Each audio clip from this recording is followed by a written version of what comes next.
स्वागत है आपका हिंदी स्टोरीज वर्स चैनल पर, जहां हर कहानी सच्चाई डर के बीच की वो रेखा मिटा देती है जिसे हम पार नहीं करना चाहते।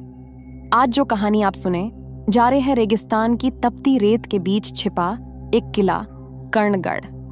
सदियों से वीरान, पर आज भी उसकी दीवारों में कोई सांस लेता है।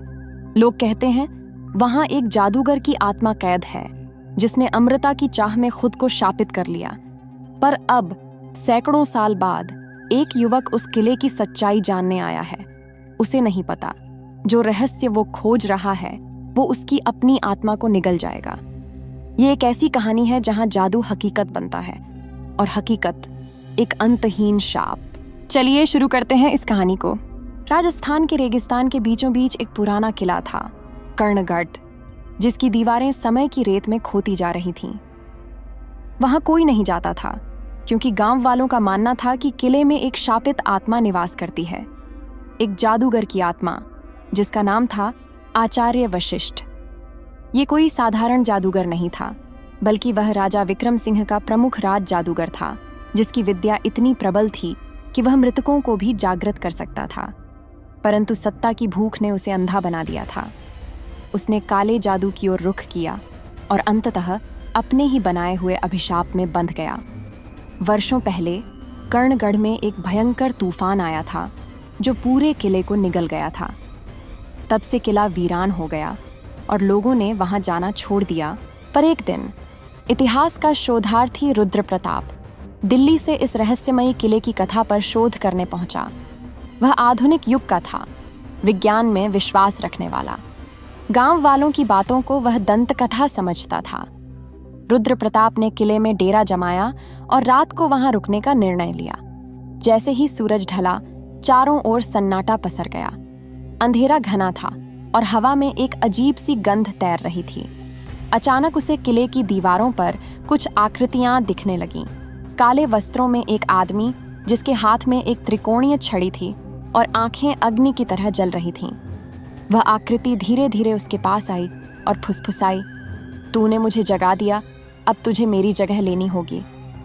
तभी चारों दिशाओं से अजीब अजीब मंत्र गूंजने लगे।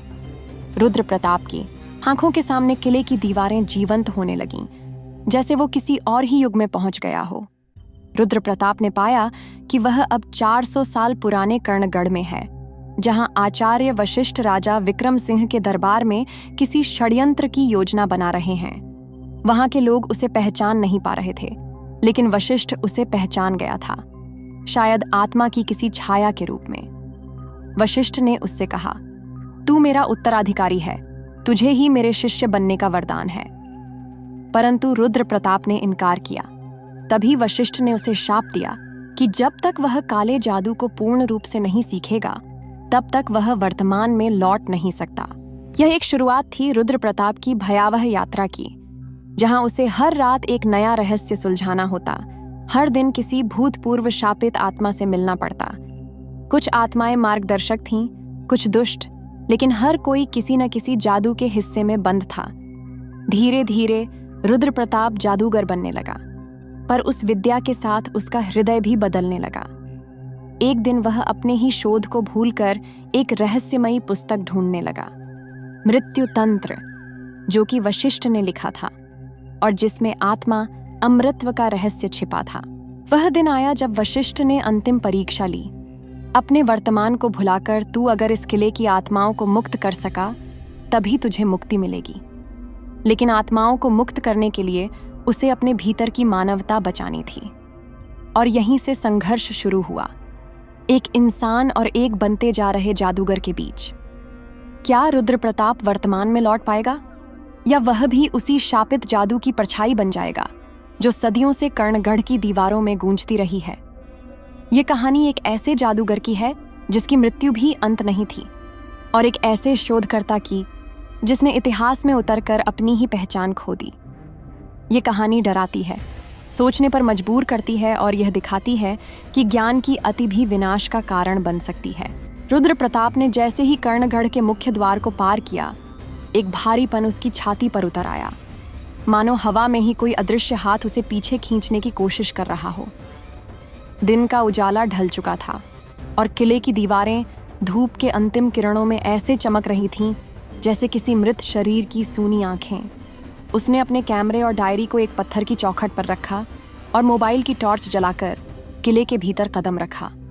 अंदर एक अजीब सी नमी थी, जैसे सदियों से धूप वहां पहुंची ही ना हो। हर कदम के साथ जमीन की धूल उड़ती और हवा में कोई अनजानी गंध फैल जाती। कुछ सड़ा हुआ, परंतु किसी पुराने इत्र जैसा मीठा भी। रुद्र प्रताप ने किले के एक पुराने कमरे में अपना बिस्तर जमाया, पर उसकी नजरें बार बार उसी दीवार पर टिक रही थीं, जहां किसी समय शायद कोई दरबार सजा करता था। दीवार पर उकेरी आकृतियां अब भी दिख रही थीं। एक आदमी जिसके सिर पर त्रिशूल जैसा मुकुट था और उसके चारों ओर झुके हुए लोग। यह शायद वही जादूगर है, रुद्र ने सोचा और अपने कैमरे से तस्वीरें लेना शुरू की। पर कैमरे की स्क्रीन बार बार धुंधली हो जाती, जैसे कोई उसकी दृष्टि के बीच आ रहा हो। रात गहराने लगी। बाहर सन्नाटा था, लेकिन किले के भीतर हल्की हल्की सरसराहट, दूर से आती किसी तानपुरे जैसी ध्वनि और कभी कभी दीवारों से आती फुसफुसाहटें, सब कुछ बहुत अस्वाभाविक लग रहा था। रुद्र ने सोने की कोशिश की, पर जैसे ही उसने आंखें बंद कीं, किसी ने धीमे स्वर में उसके कान में कहा, "तू आ गया है, अब लौट नहीं सकेगा।" वह घबरा कर उठा, पर वहां कोई नहीं था।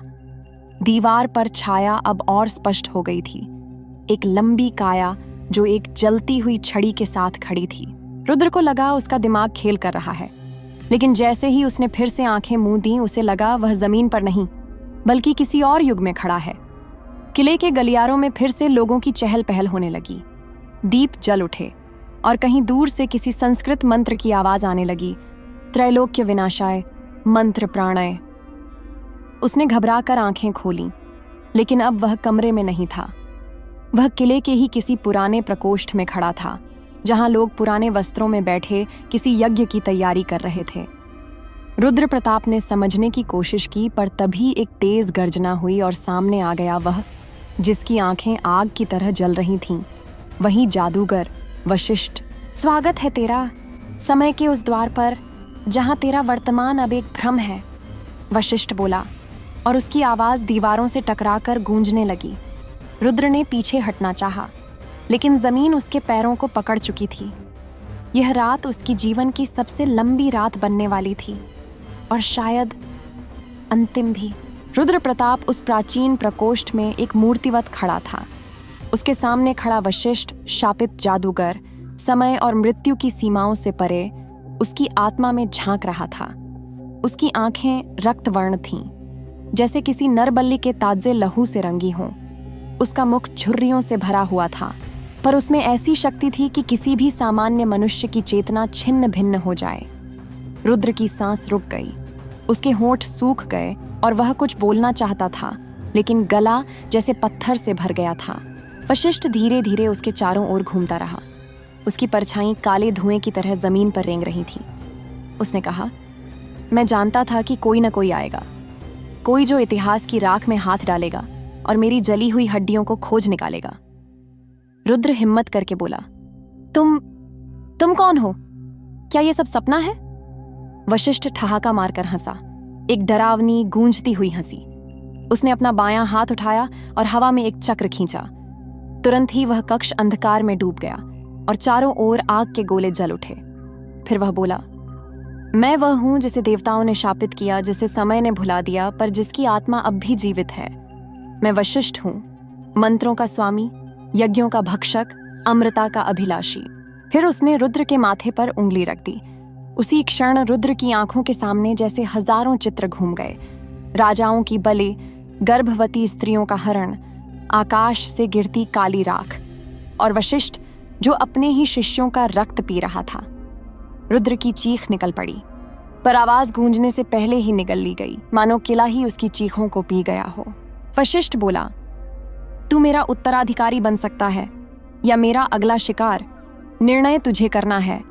तेरे शरीर में ऊर्जा है और तेरी जिज्ञासा मेरी ज्वाला को फिर से भड़का सकती है।" उसने अपनी छड़ी जमीन पर मारी और तुरंत ही किले की छत फट गई। आकाश से गिरी एक भयंकर बिजली और उसकी रोशनी में रुद्र को दिखाई दिया कि किले के हर कोने में हड्डियों के ढेर लगे थे। छोटे बच्चे, स्त्रियां, सैनिक, सभी जिनकी आत्माएं अब भी वहीं भटक रही थीं। फिर अचानक सब कुछ गायब हो गया।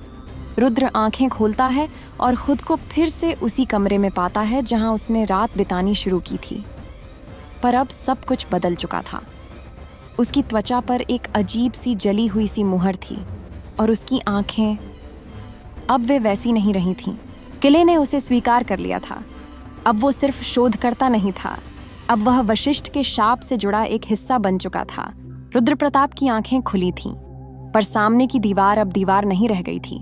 वह पारदर्शी हो चुकी थी, जैसे कोई अदृश्य पर्दा हट चुका हो।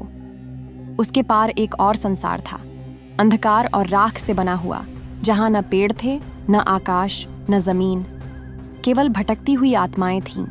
वे सभी एक घेरे में खड़ी थीं, बिना चेहरों के, सिर्फ परछाइयां, जैसे किसी भूले हुए कालखंड की दुखद प्रतिछायाएं। और उस घेरे के बीच खड़ा था वशिष्ठ, अपनी अस्थियों का सिंहासन बनाए उस पर बैठा, अपने दोनों हाथों में रक्त से सनी माला थामे हुए। रुद्र उस पार की दुनिया को देख पा रहा था। वह उठ खड़ा हुआ, लेकिन उसके पैर जैसे जमीन से चिपक गए थे। तभी वशिष्ठ ने हाथ उठाया और उसका नाम पुकारा, रुद्र प्रताप। उस उच्चारण में इतनी शक्ति थी कि कक्ष की दीवारें फड़फड़ाने लगीं, हवा ठहर गई और रुद्र की सांसें जैसे किसी अदृश्य डोरी से खींचने लगीं। उसकी देह कांपने लगी और वह जोर से चिल्लाया, मुझे जाने दो, मैं सिर्फ जानना चाहता था कि ये किला क्यों श्रापित है। वशिष्ठ की आंखें धीरे धीरे बंद हो गईं और उसने गूढ़ स्वर में कहा, तो सुन और जान। उसी क्षण हवा में एक स्याह धुंध फैली और वह रुद्र को अपनी ओर खींचने लगी। रुद्र चिल्लाता रहा, लेकिन उसकी आवाज अब उस आयाम में प्रवेश कर चुकी थी जहां समय ठहरा हुआ था। अब वह आत्माओं के दरबार में था। वहां हर आत्मा के चेहरे पर एक जलता हुआ चिन्ह था, जैसे कोई अभिशप्त नाम जिसे खुद वशिष्ठ ने अपने मंत्रों से अंकित किया हो। एक आत्मा आगे आई। वह एक बालक था जिसकी आंखें अब भी भीग रही थीं। उसने रुद्र का हाथ पकड़ा और धीमे स्वर में कहा, वो हमें नहीं जाने देता। उसने हमारे नाम मिटा दिए हैं। हम भूल गए हैं कि हम कौन थे और अब तुम भी भूलने लगोगे। रुद्र घबरा गया। उसने अपने हाथों को देखा। उसकी उंगलियां अब काली होने लगी थीं, जैसे राख में बदल रही हों। तभी वशिष्ठ ने ऊंचे स्वर में मंत्र उच्चारित करना शुरू किया, एयुएम कालीम वायु नाशय स्वाहा। और जैसे ही वह मंत्र समाप्त हुआ, सारी आत्माएं एक साथ चिल्लाईं, बचा ले हमें। एक भयंकर विस्फोट हुआ। कक्ष कांप गया और रुद्र चेतना खो बैठा। जब उसकी आंखें फिर खुलीं, वह वापस अपने कमरे में था, मगर अब उस कमरे की छत पर लिखा था, जो देख लिया वो अब तुम्हारा भाग्य है। और ठीक उसके नीचे खून से बनी एक आकृति थी, वशिष्ठ की। रुद्र प्रताप अभी भी जमीन पर पड़ा था, सांसें भारी, माथा पसीने से तर और दिल ऐसे धड़क रहा था मानो किसी ने उसे जिंदा चीर दिया हो। पर सबसे भयानक बात यह थी कि अब वह अकेला नहीं था। कमरे में सन्नाटा नहीं था, बल्कि दीवारों के भीतर से धीमे धीमे बड़बड़ाने की आवाजें आ रही थीं, जैसे कोई 100 आत्माएं एक साथ कोई गूढ़ मंत्र बोल रही हों। हवा में एक अजीब सी गंध थी, रक्त और राख की, जली हुई हड्डियों और बांसी व्रत की भेंट जैसी। उसने कांपते हुए गर्दन घुमाई और देखा, कोने में एक गठरी रखी थी। नई थी, लेकिन उस पर समय की स्याही फैली थी। उसे लगा जैसे यह गठरी वहां पहले नहीं थी। उसने पास जाकर उसे छूना चाहा, लेकिन जैसे ही हाथ बढ़ाया, गठरी से एक लंबा सांस जैसा स्वर निकला, जैसे वह चीज जीवित हो। रुद्र पीछे हट गया। गठरी हिलने लगी। उसमें से कुछ तरल बहा, गाढ़ा, गहरा लाल। उसने दीवार की ओर देखा।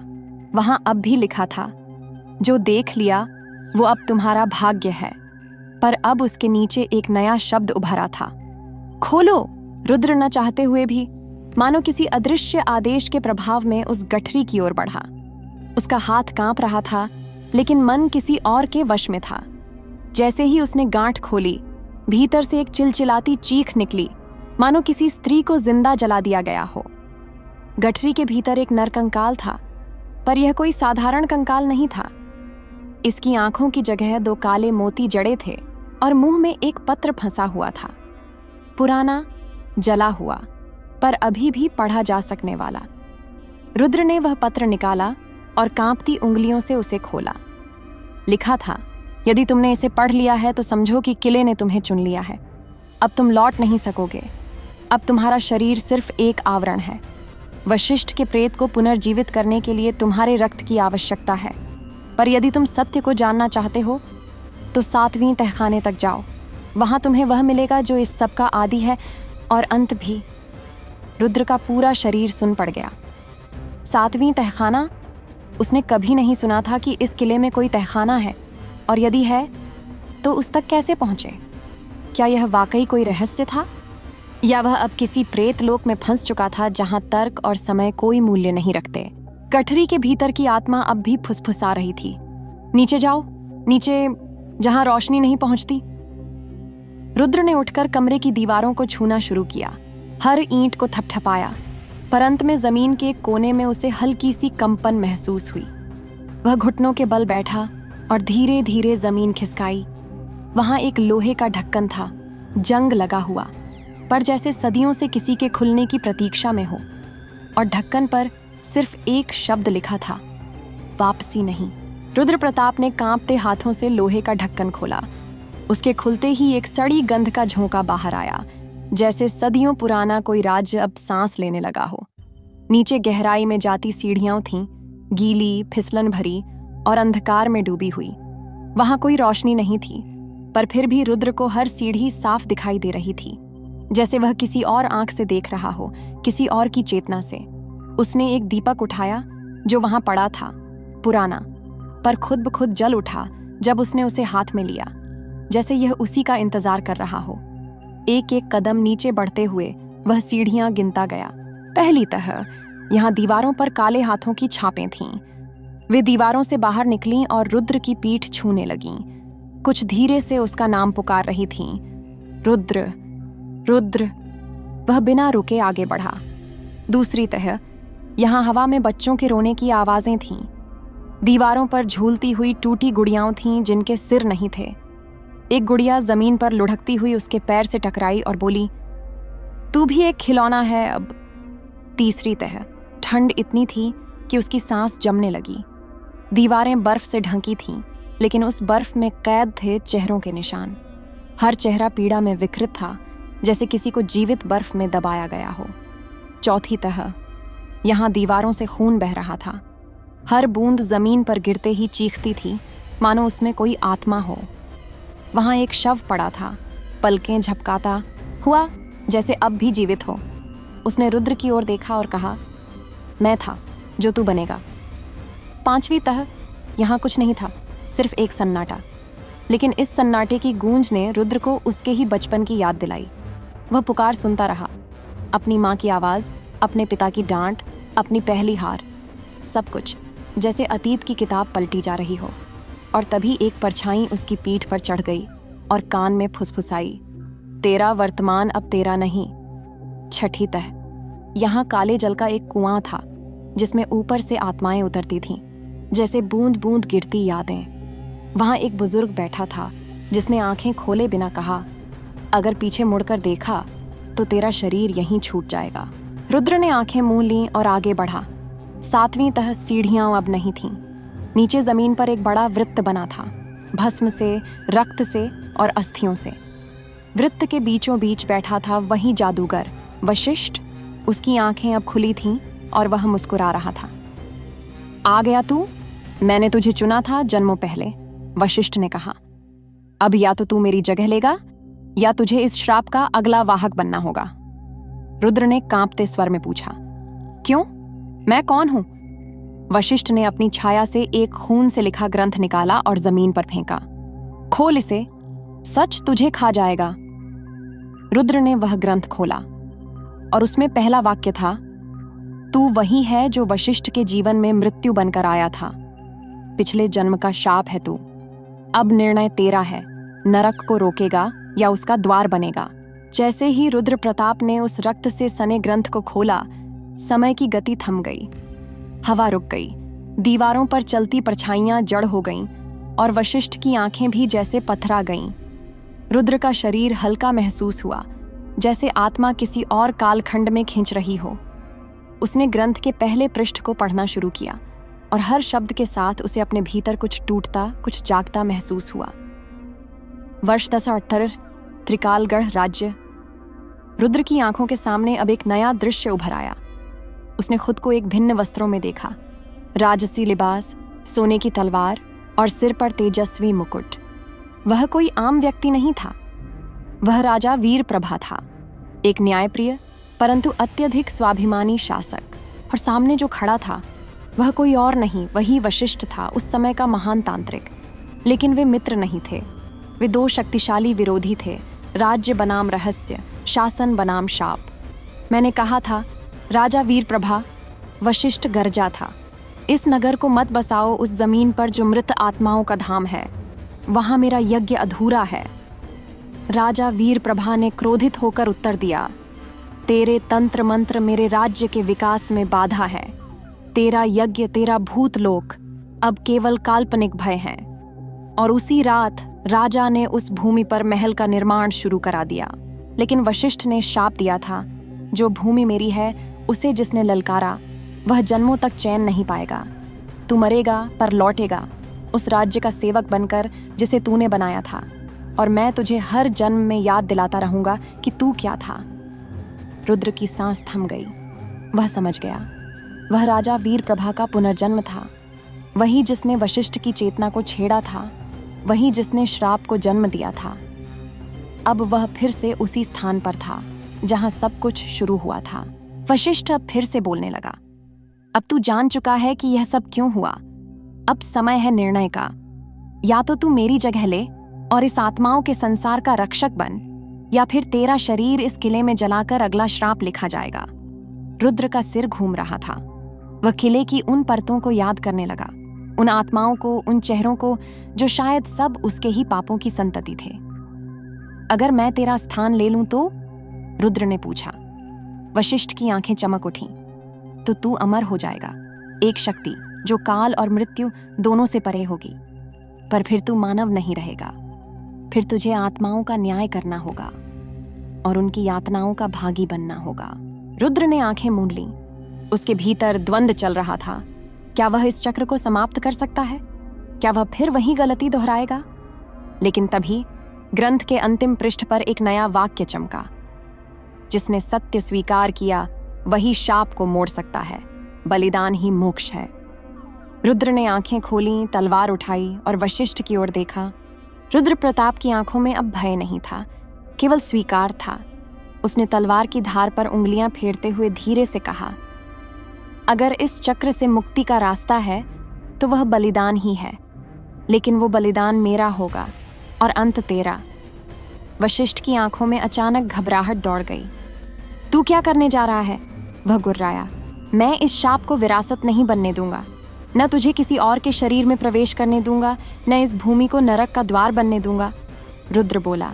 वह 7वें चक्र के बीच उस रक्त वृत्त में खड़ा हो गया। तलवार की नोक उसने अपने हृदय पर टिकाई और एक मंत्र उच्चारित किया जो उसे उस ग्रंथ के अंतिम पन्ने से याद आया था। त्वम आत्मा, त्वम शांति, त्वम अग्नि, त्वम क्षमा। यथार्थ के लिए समर्पण। और जैसे ही उसने तलवार खुद में उतारी, किले की दीवारें कांप उठीं। वशिष्ठ चीख उठा। उसकी काया दरकने लगी। उसका चेहरा विकृत होता गया, जैसे सदियों से जमी आत्माएं उसे नोचने लगी हों। आग की लपटें वृत्त के चारों ओर उठीं। आत्माओं के स्वर एक साथ गूंजे। मुक्ति। वशिष्ठ अंततः धू धू कर जलने लगा। न उसके पास शरीर था, न बचाव। रुद्र प्रताप जमीन पर गिर पड़ा, लेकिन उसके चेहरे पर शांति थी, ऐसी शांति जो सदियों के बाद किसी आत्मा ने पाई हो। अचानक चुप्पी। पूरे किले में अंधकार उतर आया और तभी कहीं दूर से एक बच्ची की हंसी गूंजी। वह वही बच्ची थी जिसे रुद्र ने पहले तह पर सुना था। वह अब आजाद थी। हर तह में कैद आत्माएं एक एक करके गायब होने लगीं, शांत होकर, मुक्त होकर। किले की जमीन अब कंपन नहीं कर रही थी। हवाओं में गंध नहीं थी, केवल एक नई सुबह का आभास था। परंतु जैसे ही सूरज की पहली किरण आई, एक बर्फीली दीवार पर किसी ने उंगलियों से खरोंच कर लिखा, रुद्र गया नहीं है, वह यहीं है, बस अब वह देख रहा है, न्याय करते हुए। और उस क्षण किले के सबसे ऊपर के गुंबद में एक दीपक जल उठा, स्वयं बालित, जैसे एक नई आत्मा जागी हो, एक नया जादूगर, एक नया रक्षक। किले के सबसे ऊपर के गुंबद में जो दीपक जल उठा था, उसकी लौ स्थिर नहीं थी। वह कांप रही थी, जैसे कोई अधूरी बात बाकी हो, जैसे कोई आत्मा अभी पूरी तरह मुक्त नहीं हुई। रुद्र प्रताप का शरीर भले ही अग्नि में विलीन हो चुका था, लेकिन उसकी चेतना, उसकी आत्मा, वो अब उसी दीपक में समाहित हो चुकी थी। और वहीं से शुरू हुआ एक नया अध्याय। गांव के लोग जो सालों से किले के पास जाने से डरते थे, एक दिन अचानक देखे गए। वे किले की सीढ़ियां चढ़ते हुए भय मुक्त। हवाओं में एक अजीब सी शांति थी, जैसे वर्षों पुराना कोई बंधन टूट गया हो। परंतु जो सबसे पहले गुंबद तक पहुंचा, वह एक 10 साल का लड़का था। नाम था आदित्य। वो एकदम शांत था, लेकिन उसकी आंखों में कुछ अजीब था, कुछ जाना पहचाना, कुछ गहरा। उसने उस जले हुए दीपक को देखा और बिना डरे धीरे से पास गया।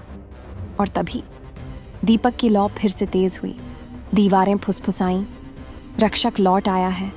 वहीं से कहानी का अगला अध्याय जन्म लेता है, पर वो रुद्र की नहीं, आदित्य की होगी। पर उसकी आत्मा, उसकी सोच और उसका दर्द अब एक नए रूप में जी उठे हैं। शाप खत्म नहीं हुआ, वह बस अगली चेतना में पल रहा है। अगर आपको ये कहानी दिलचस्प लगी, डरावनी लगी या कुछ नया महसूस हुआ हो, तो चैनल को सब्सक्राइब करें। धन्यवाद आपका। फिर मिलेंगे एक नई कहानी के साथ।